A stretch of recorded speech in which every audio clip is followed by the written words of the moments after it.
Well, and as politicians make promises on the campaign trail, it feels like Kenyans have jumped out of the pan right into the fire as a major cost of living crisis grips the nation, just as sting of COVID-19 appeared to have eased.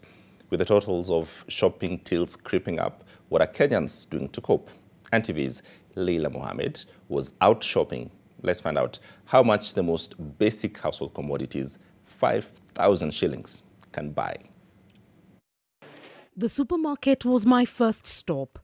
With a budget of 5,000 shillings, I'm looking to see how many of the items in my shopping list I can buy and if I can get any change back. I need rice, sugar, wheat and maize flour, a bar of soap, packet of washing powder soap, some tea leaves, cooking oil, salt, matchboxes and some meat, vegetables, tomatoes and onions. I go for the cheapest 2-kilogram pack of maize flour on offer, and it's still more than 200 shillings. A 2-litre jar of the cheapest brand of cooking oil retails at 840 shillings. The cheapest brand of a 2-kilogram pack of sugar in this particular store goes for 239 shillings.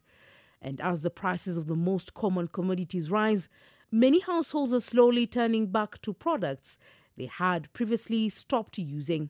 Sasa tumerundia kimbo ile solid na unapika chakula unaona iko hapa juu, sababu ile kama lita moja saa hii inatoka 500. Sasa unashindwa with 500 surely utamake, unaenda kwa yule wa kupima huko kwa wholesale anakupimia 20 shillings. Akikupimia hiyo unaenda unanunua tumboga na kanyama siku hizi hatukuli sababu unashindwa ile kanyama ulikuwa unanunua utanunua na nini. If you have children who consume a lot of milk like in my household, a box of 500 ml packets of milk will set you back 850 shillings. Yet I could get the same for about 600 shillings in January.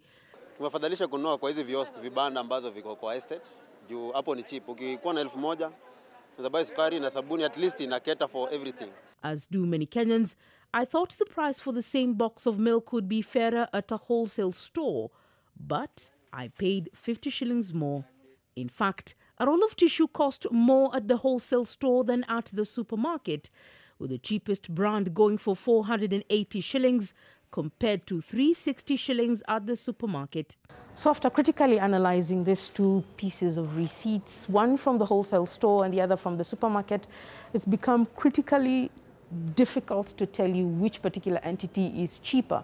What many Kenyans are now doing is they're becoming more creative to enable them get more value for their money at a cheaper price and get as many products out there, because the cost of living in even many of those entities we thought were much cheaper has gone up. Sasa wajukua na kunyonga tu maji. Sasa nikipata shilingi 100 alafu ninunue hiyo kaunga katoko na upika tu uchi ndio wakunywa. Sasa unaweza pika watoto 5 unga ya shilingi 115 watashipa. Kuna 200. Sasa inabidi tu uende kwa duka ununue unga hii ya 60 bob. Mfanyama budget kidogo, tununue unga ya 60, ununue sukari ya 30 bob a quarter, ununue sukuma ya 10 bob. Uende wekemo tu maji upewe watoto hata bila nini mafuta. From the supermarket, I went vegetable and meat shopping. While onions were slightly cheaper at the supermarket, tomatoes were more affordable at the market.